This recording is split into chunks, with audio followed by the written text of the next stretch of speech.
ദിയൂസ് ബ്യൂട്ടിയിലേക്ക് എല്ലാവർക്കും സ്വാഗതം. ചർമ്മ സൗന്ദര്യം പോലെ തന്നെ പ്രധാനമാണ് മുടിയുടെ അഴകും. പലതരത്തിലുള്ള വിദ്യകൾ പരീക്ഷിച്ചാണ് പലരും മുടിയുടെ അഴക് നിലനിർത്താൻ ശ്രമിക്കുന്നത്. ഒരു പ്രായമാകുന്നതിന് മുമ്പ് തന്നെ മുടി കൊഴിയുന്നതും മുടി നരയ്ക്കുന്നതുമൊക്കെ ഇപ്പോൾ സർവ്വസാധാരണയാണ്. പല കാരണങ്ങൾ കൊണ്ടാണ് ഇത്തരം പ്രശ്നങ്ങൾ ഉണ്ടാകുന്നത്. എന്നാൽ ചിലർക്കെങ്കിലും ആരോഗ്യ പ്രശ്നങ്ങൾ കാരണമാണ് മുടി നരയ്ക്കുന്നത്. ഏതൊരു പുതിയ കാര്യം പരീക്ഷിക്കുന്നതിന് മുമ്പും എന്തുകൊണ്ടാണ് മുടി നരയ്ക്കുന്നത് എന്ന് കണ്ടെത്താൻ ശ്രമിക്കുന്നത് വളരെ നല്ലതാണ്. മുടി നരയ്ക്കുന്നത് ഈ അടുത്ത കാലത്തായി പലരും നേരിടുന്ന പ്രധാന പ്രശ്നങ്ങളിൽ ഒന്നാണ്. ഇത് പലരുടെയും ആത്മവിശ്വാസം പോലും ഇല്ലാതാക്കുന്നു എന്നതാണ് സത്യം. പാരമ്പര്യം, പോഷകാഹാരക്കുറവ്, ആരോഗ്യ പ്രശ്നങ്ങൾ എന്നിവയെല്ലാം മുടി നരയ്ക്കുന്നതിൻ്റെ കാരണങ്ങളാണ്. ചെറുപ്പത്തിലെ മുടി നരയ്ക്കുന്നത് ചെറുപ്പക്കാരെ സംബന്ധിച്ചിടത്തോളം വളരെ ബുദ്ധിമുട്ടുണ്ടാക്കുന്ന ഒരു പ്രശ്നമാണ്. ഇത് അവരെ മാനസികമായി തളർത്തുന്നു എന്നതാണ് യാഥാർത്ഥ്യം. ജീവിതശൈലിയും ഭക്ഷണക്രമത്തിലെ മാറ്റങ്ങളുമൊക്കെ ഒരു പരിധിവരെ മുടി നരയ്ക്കുന്നതിന് കാരണമാണ്. ഇത് ശരിയാക്കിയാൽ ഈ പ്രശ്നം പരിഹരിക്കാൻ സാധിക്കും. തലയോട്ടിയിലെ ശരിയായ ബ്ലഡ് സർക്കുലേഷന്റെ അഭാവവും തലയോട്ടിയിൽ ശരിയായ സംരക്ഷണം നൽകാതിരിക്കുന്നതുമെല്ലാം മുടി നരയ്ക്കാൻ കാരണമാണ്. തലയോട്ടിയിലെ ഈ പ്രശ്നങ്ങൾ ഇല്ലാതാക്കാൻ വീട്ടിൽ തന്നെ ചെയ്യാൻ കഴിയുന്ന ഒരു പരിഹാര മാർഗമാണ് ഇന്നത്തെ വീഡിയോയിൽ ഞാൻ നിങ്ങളുമായി ഷെയർ ചെയ്യുന്നത്. ഇതൊരു നാച്ചുറൽ ഹെയർ ഡൈ ആണ്. അടുപ്പിച്ച് കുറച്ച് നാൾ ഉപയോഗിച്ചാൽ മുടി നല്ല കട്ടക്കറുപ്പാവാനായിട്ട് സഹായിക്കും. അപ്പോൾ എങ്ങനെയാണ് ഈ ഒരു ഹെയർ ഡൈ തയ്യാറാക്കുന്നതെന്ന് നോക്കാം. ഈ ഹെയർ ഡൈ തയ്യാറാക്കാൻ ആദ്യം തന്നെ വേണ്ട ചേരുവ നെല്ലിക്കപ്പൊടിയാണ്. മുടിയഴകിൻ്റെ കാര്യത്തിൽ നെല്ലിക്കയ്ക്കുള്ള പങ്ക് വളരെ വലുതാണ്.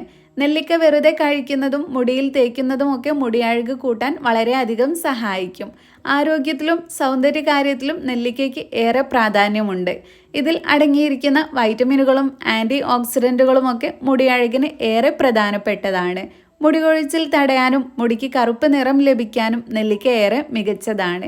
ഈ ഹെയർ ഡൈ തയ്യാറാക്കാനും നെല്ലിക്കപ്പൊടി തന്നെയാണ് നമുക്ക് വേണ്ടത്. ഇനി അടുത്തതായി ഇതിലേക്ക് വേണ്ടത് കാപ്പിപ്പൊടിയാണ്. കാപ്പിപ്പൊടി ഉപയോഗിച്ച് ചർമ്മത്തിൻ്റെയും മുടിയുടെയും പല പ്രശ്നങ്ങൾ ഇല്ലാതാക്കാൻ കഴിയും എന്നതാണ് സത്യം. തലയോട്ടിയിലെ അഴുക്ക് വൃത്തിയാക്കി മുടി വളർച്ച മെച്ചപ്പെടുത്താൻ സഹായിക്കുന്ന ഒന്നാണ് കാപ്പിപ്പൊടി. കൂടാതെ മുടിക്ക് നല്ല കറുപ്പ് നിറം നൽകാനും ഇത് സഹായിക്കും. തലയോട്ടിയിൽ കാപ്പി ഉപയോഗിക്കുന്നത് മുടിയിഴകൾ സോഫ്റ്റ് ആവാനും അതുപോലെ മുടിയിഴകൾക്ക് ബലം നൽകാനും സഹായിക്കും. വരണ്ടതും കേടായതുമായ മുടിയിഴകളെ ചികിത്സിക്കാൻ കാപ്പി ഏറ്റവും നല്ലതാണ്. തലയോട്ടിയിൽ ബ്ലഡ് സർക്കുലേഷൻ മെച്ചപ്പെടുത്താൻ കാപ്പി സഹായിക്കും. ഇനി എങ്ങനെയാണ് ഹെയർ ഡൈ തയ്യാറാക്കുന്നതെന്ന് നോക്കാം. ഒരു പാത്രത്തിൽ ആവശ്യത്തിന് നെല്ലിക്കപ്പൊടി എടുത്ത് ചൂടാക്കാം. മുടിയുടെ നീളത്തിനും ഉള്ളിനും അനുസരിച്ച് നെല്ലിക്കപ്പൊടി നിങ്ങളുടെ ഇഷ്ടത്തിനനുസരിച്ച് എടുക്കാം. ഇത് അടികട്ടിയുള്ള ഒരു പാത്രത്തിലിട്ട് ചെറിയ തീയിൽ നന്നായി ചൂടാക്കിയെടുക്കണം. ഇതിൻ്റെ നിറം മാറി വരുമ്പോൾ ഇതിലേക്ക് കുറച്ച് കാപ്പിപ്പൊടി കൂടെ ചേർത്ത് ചൂടാക്കണം. വളരെ കുറഞ്ഞ തീയിലാണ് ഈ ഒരു കാര്യം ചെയ്യേണ്ടത്. തീ കൂടുതലാണെന്ന് തോന്നിയാൽ അടുപ്പിൽ നിന്ന് പാത്രം മാറ്റിവെച്ച് ഇളക്കി കൊടുക്കാം. പൊടി കരിഞ്ഞു പോവാതെയാണ് ഈ ഒരു ഹെയർ ഡൈ തയ്യാറാക്കേണ്ടത്. ഈ കൂട്ടിൻ്റെ നിറം മാറി വന്നാൽ തീ ഓഫ് ചെയ്തതിന് ശേഷം ഇതിലേക്ക് നല്ല തിളച്ച കട്ടൻ ചായ ഒഴിച്ച് ഡൈ പരുവത്തിലായി മിക്സ് ചെയ്തെടുക്കണം. നന്നായി മിക്സ് ചെയ്തതിന് ശേഷം ഒരു രാത്രി മുഴുവൻ ഇത് റെസ്റ്റ് ചെയ്യാൻ വെക്കണം. പിറ്റേ ദിവസമാണ് ഈ ഒരു ഹെയർ ഡൈ യൂസ് ചെയ്യേണ്ടത്. ഈ ഹെയർ ഡൈ യൂസ് ചെയ്യുന്ന സമയത്ത് തലയിൽ ഒട്ടും എണ്ണമയം ഉണ്ടാവാൻ പാടില്ല.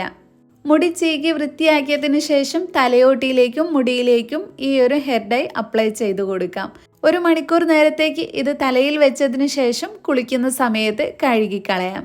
ഇങ്ങനെ 1-2 പ്രാവശ്യം ഉപയോഗിച്ചത് കൊണ്ട് ഫലം കിട്ടണമെന്നില്ല. ഒരുപാട് നരയുള്ളവരാണെങ്കിൽ ആഴ്ചയിൽ 4 തവണയെങ്കിലും ഇത് ഉപയോഗിക്കണം. അപ്പോൾ ഇങ്ങനെയാണ് മുടിയുടെ നര മാറാനും മുടി വളർച്ച കൂട്ടാനുമുള്ള ഹെയർ ഡൈ തയ്യാറാക്കുന്നത്. വളരെ എളുപ്പത്തിൽ എല്ലാവർക്കും ഉണ്ടാക്കാൻ പറ്റിയ ഒരു ഹെയർ ഡൈ ആണ് ഇന്നത്തെ നമ്മുടെ വീഡിയോയിൽ ഞാൻ ഷെയർ ചെയ്തിട്ടുള്ളത്. നമ്മുടെ ഇന്നത്തെ വീഡിയോ ഇത്രയേ ഉള്ളൂ. ഈ ഒരു വീഡിയോ നിങ്ങൾക്ക് എല്ലാവർക്കും യൂസ്ഫുൾ ആയി എന്ന് വിചാരിക്കുന്നു. ഇഷ്ടപ്പെട്ടെങ്കിൽ ലൈക്ക് ചെയ്യുക. നിങ്ങളുടെ ഫ്രണ്ട്സും ഫാമിലിയും ഒക്കെ ആയിട്ടൊന്ന് ഷെയർ ചെയ്യുക. നമ്മുടെ ഈ ചാനൽ ആരെങ്കിലും സബ്സ്ക്രൈബ് ചെയ്യാതെ കാണുന്നുണ്ടെങ്കിൽ പ്ലീസ് ഒന്ന് സബ്സ്ക്രൈബ് ചെയ്യുക. താങ്ക്